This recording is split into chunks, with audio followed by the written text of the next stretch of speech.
Hi everyone. So I have a foundation swatch video for you today.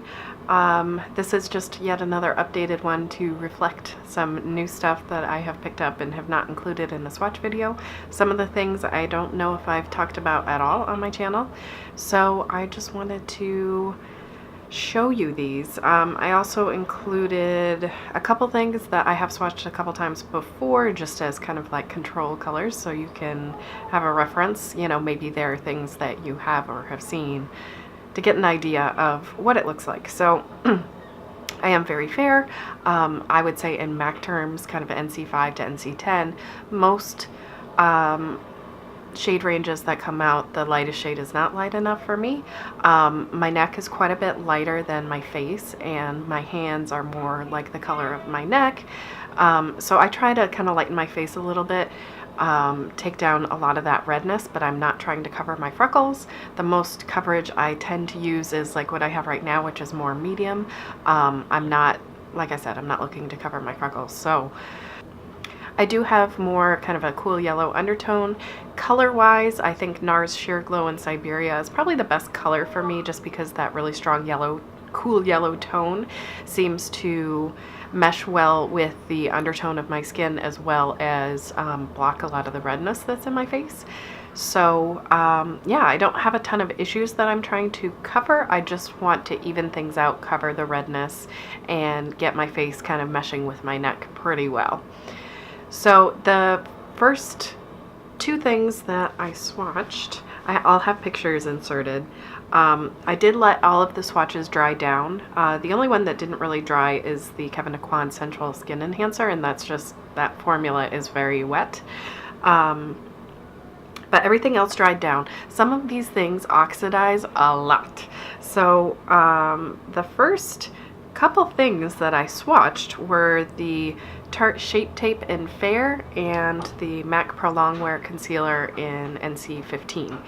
So people say that the concealer is closer to NC10. I feel like it looks very light when you first apply it, but it does oxidize a lot, though I think the Tarte Shape Tape oxidizes more, even more than the MAC does. So this seems very light at first, but then it dries down to almost the exact same shade of the MAC.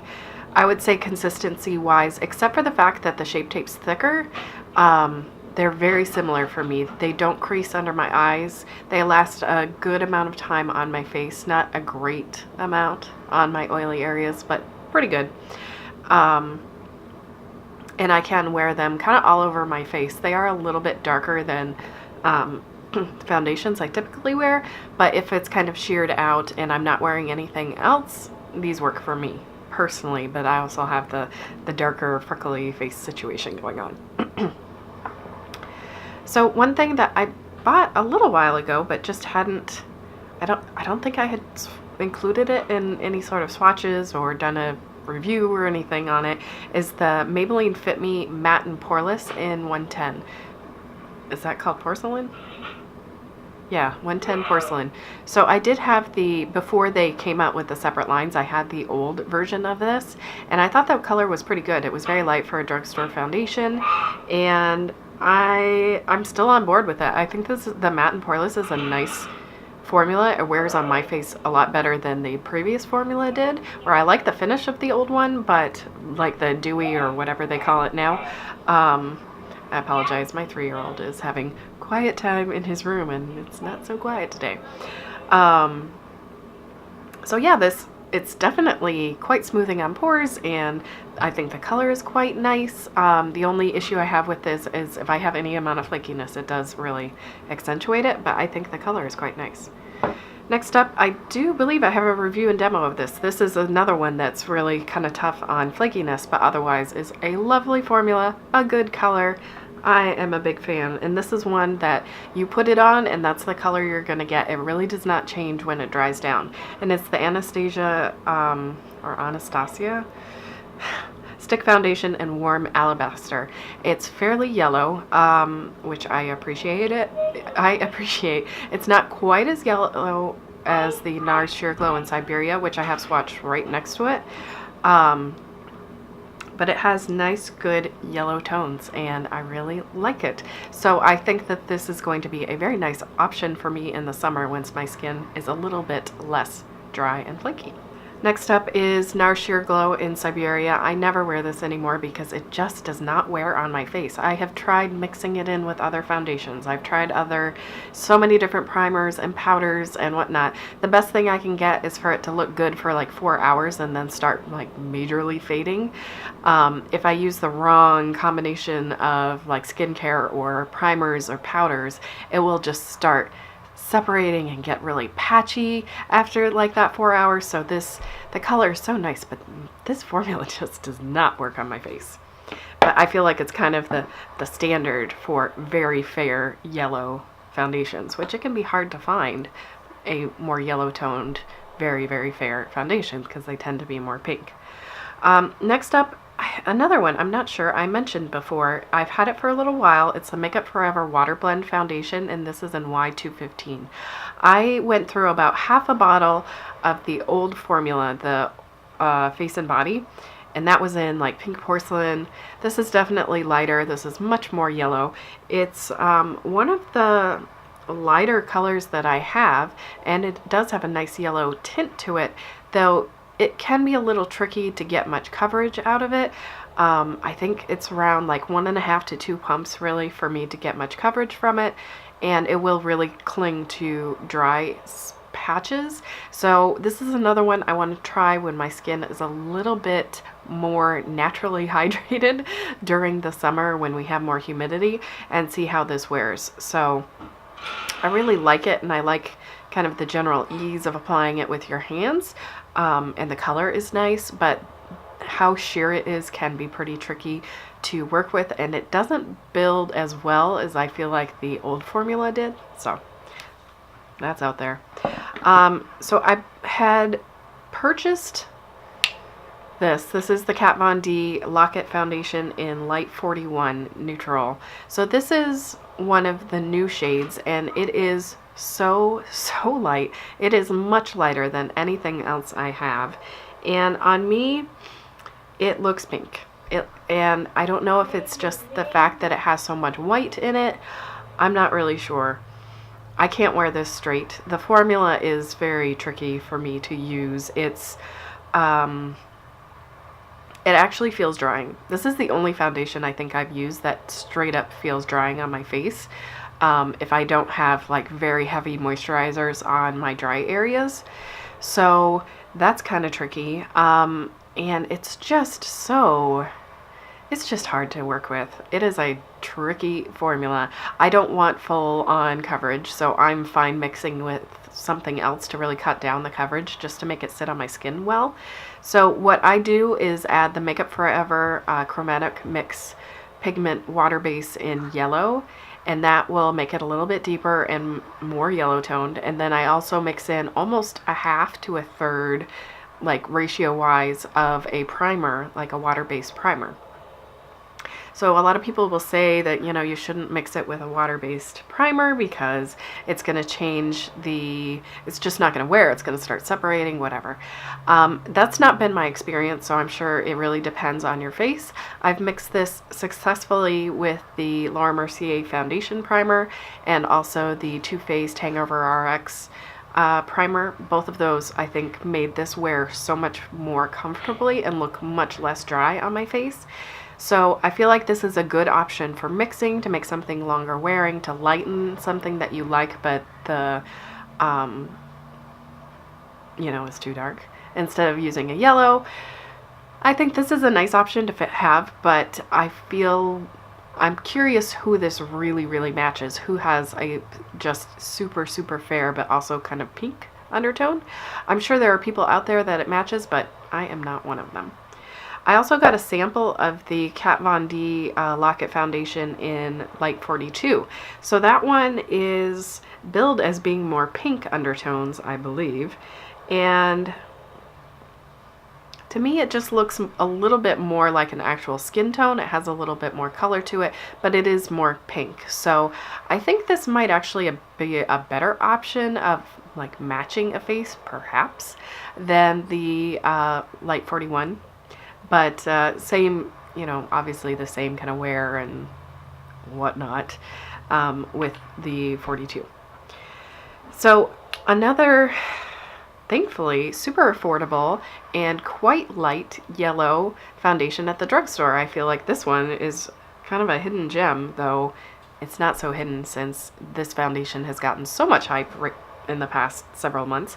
It's the Wet n Wild Photo Focus foundation in Porcelain. So this is surprisingly good. I was really happy with this when I got it. It did take some time to hunt it down. I was able to find it in store at a CVS somewhat close to me. It's been out of stock online most everywhere except for the Wet n Wild site, but they have a pretty high free shipping requirement, and I did not want to buy that much of Wet n Wild, so I did find it in a store. And it's, for me, it wears quite nicely. It doesn't oxidize a ton. More or less what you see when you apply it is going to be what it's going to be after it dries. I don't have any powder on today. I feel like it doesn't look super cakey. This is definitely more coverage than I tend to wear, so it's but it's still sitting pretty nicely on the areas that are more dry and can look kind of old, really, to be honest, when I have too much product. One thing I will say is it dries a little bit tacky, so I do prefer to set it with something. And just kind of as an additional reference, bonus swatches, I have the Photo Focus concealer as well in light ivory, and this is quite quite dark. It's definitely more of a corrector shade for me, which I really like. I don't like very light colored things under my eyes because I feel like it can do kind of strange looking things to my face. So I like this quite a lot. It's not as, oh, please don't be, he's totally naked, so I just hope he stays out of view. I feel like it doesn't quite dry down and set as much as the MAC and the Tarte Shape Tape, so it will crease a little bit if I don't set it with a powder, but otherwise, I am such a fan. I think this is a really nice corrector type concealer for someone in for my face. It is quite a bit darker than the lightest foundation shade, so that's something to keep in mind. Then the last foundation swatch that I did is the Kevyn Aucoin, the Sensual Skin Enhancer in SX01. So this one has been kind of sold as, you know, a very, very fair option. I think before there were more options out there of very light foundations. So this one's not like super noteworthy as being very light anymore, I don't think. I feel like I do have other options that work better for me. Like I say, this formula does not really dry down. It's very thick. It's more of a concealer formula than a foundation, but you can mix it with other things and sheer it out. But it just doesn't wear very well on my face. I feel like it doesn't sit very nicely on my face. But it is a very light, kind of warm toned option, and maybe if the formula works for you, it would be a great deal because it is so pigmented. You really only need a little bit, and it will take quite some time to get through this little pot. So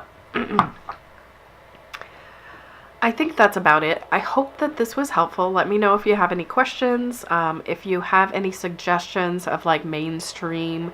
A lot of comments that I get are more indie brand type stuff, and honestly, I'm only going to be looking at stuff that I can get locally, that I can see. I don't really like blind buying things over the internet, unless, you know, there's someone that I know their skin tone, I know their coloring, I know how other things look on them, and they recommend it, and I know their skin type, and it's similar to mine, etc. There's got to be a lot of reasons for me to buy something just with no other like options of seeing it, etc. That kind of sounds a little obnoxious, but I have a ton of foundation. I really need to find some reason not to buy more, and that would be one of them. I don't know. I was going to try to leave some instructions on how to leave a comment, but not like how to leave a comment, but like including your skin type and your skin tone, etc., etc. But I think you guys already know that that's what you would do on a foundation swatch video. So yeah, I hope that was helpful. Have I said that like 3 times now? I recorded putting this makeup on. It only took about 12 minutes or so, so maybe I will just upload that with some jibber jabber over the top if it came out okay and was in focus. You never know.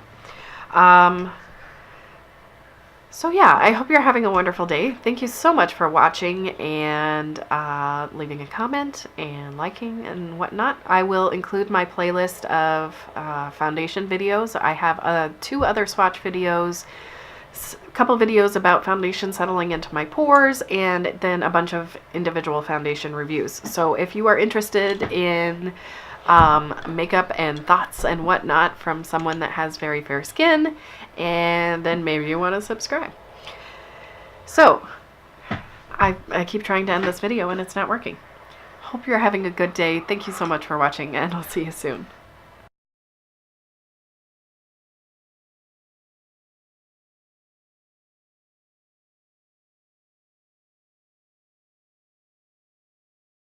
You came out of your room kind of early. I'm sorry. It's too late for me to get to my room. It's too late for me to get in my room. Well, yeah, now it's past 2:30, but the deal was to stay in your room until 2:30. You came out at 2:20. 10 minutes early. Is it a 2:20? Well, it's past now. See? Now it's 2:30. 2:32. But you came in at 2:20. And we agreed on 2:30.